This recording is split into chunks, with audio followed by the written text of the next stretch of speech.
देश में लोकसभा चुनाव की वोटिंग 1 जून को समाप्त हो गई और इसके बाद सारे चैनलों के एग्जिट पोल्स आने शुरू हो गए।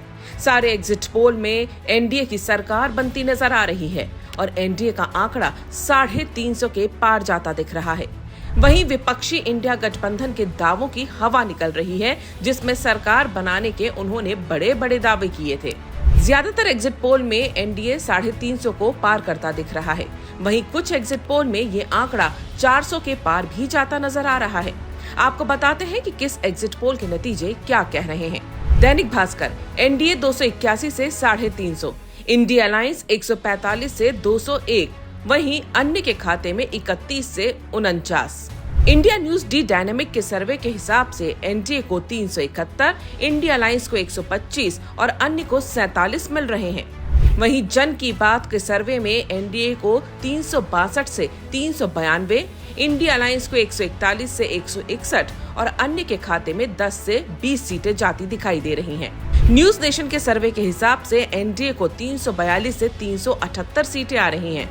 वहीं इंडिया अलायंस के खाते में 153 से 170 सीटें जाती दिख रही हैं और अन्य के खाते में 21 से 33। रिपब्लिक भारत मैट्रिक्स के सर्वे को देखें तो एनडीए को यहां भी 353 से 361 के बीच सीटें दी गई हैं। वहीं इंडिया अलायंस को 118 से 133 सीटें मिल रही हैं और अन्य के खाते में 43 से 48 सीटें आ रही हैं। रिपब्लिक टीवी के PMARQ सर्वे के हिसाब से एनडीए को 359, इंडिया अलायंस को 154 और अन्य को 30 सीटें मिल रही हैं। एबीपी के सी वोटर का सर्वे बताता है कि एनडीए को 353 से 383 सीटें, इंडिया अलायंस को 152 से 182 सीटें और अन्य को 4 से 12 सीटें मिल रही हैं। CNX के सर्वे के हिसाब से एनडीए 371 से 401 के बीच सीटें पा सकता है। वहीं इंडिया अलायंस 109 से 139 में सिमट जाएगा और अन्य के खाते में 28 से 38 सीटें आएंगी। इंडिया टुडे एक्सेस माई इंडिया का सर्वे बता रहा है कि एनडीए को 361 से 401 सीटें तक मिल सकती हैं। इंडिया अलायंस को 131 से 166 और अन्य को 8 से 20 सीटें मिल सकती हैं।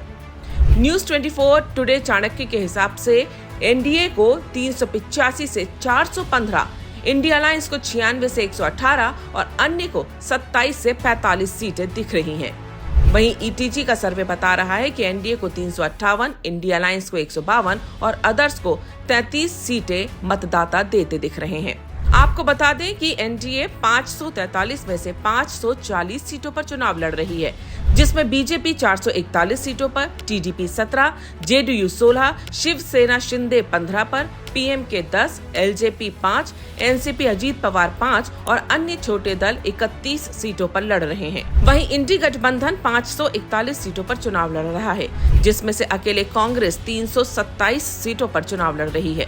Samajwadi Party 62, CPM 29, RJD 23, Shiv Sena Uddhav Thackeray 21, NCP Sharad Pawar 10, Jharkhand Mukti Morcha 6 सीटों और अन्य छोटे छोटे दल 34 सीटों पर चुनाव लड़ रहे हैं।